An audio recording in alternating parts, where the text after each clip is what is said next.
Hello, welcome to our channel Electronics on Wheel and thank you for your support. Please like, subscribe and comment if you like the content of this channel. Let's try to understand the two architecture 400 volt architecture and 800 volt architecture. So starting with 400 volt architecture. So what does it mean by 400 volt? Does it mean that battery voltage is 400 volt or is there anything else also? So let's understand it by low voltage system. When we say that 12 volt system, what does it mean? It means that you are using one 12 volt battery in the system, right? But does this 12 volt is fixed? The answer is no.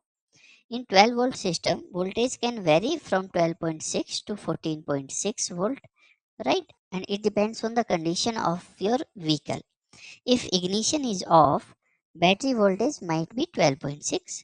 If ignition is on and engine is running and alternator is charging your battery, then voltage might be 14.5 or 14.6, right?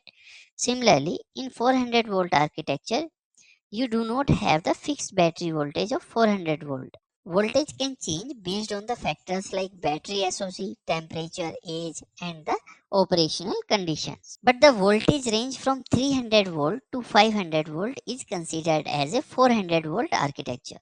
Apart from the battery voltage, your DC charging station should also be compatible with the 400 volt architecture. We will understand this concept in detail in third video. So in previous video we have discussed about the BYD case where they are going to 1000 volt architecture, right? And you have seen many advantage when we are moving to higher voltage like 800 volt or 1000 volt. But there are many benefits which we have on 400 volt architecture also. Let's see what are those. So first advantage is 400 volt architecture is very much its standard and well tested technology.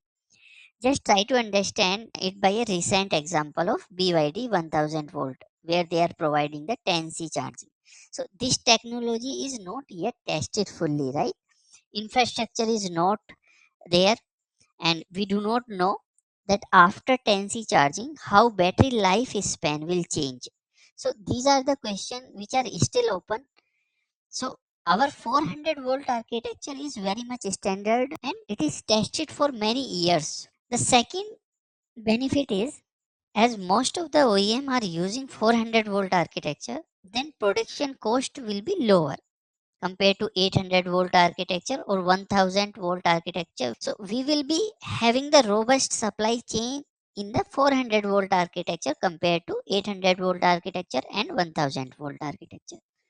Then third point, 400 volt battery pack is compatible with both 400 volt and 800 volt DC fast charging stations. However, the output will be limited to the 400 volt DC only in case of you are charging your vehicle from the 800 volt DC charging station. Compatibility is there, but the output will be limited to 400 volt if you are charging from 800 volt DC charging station.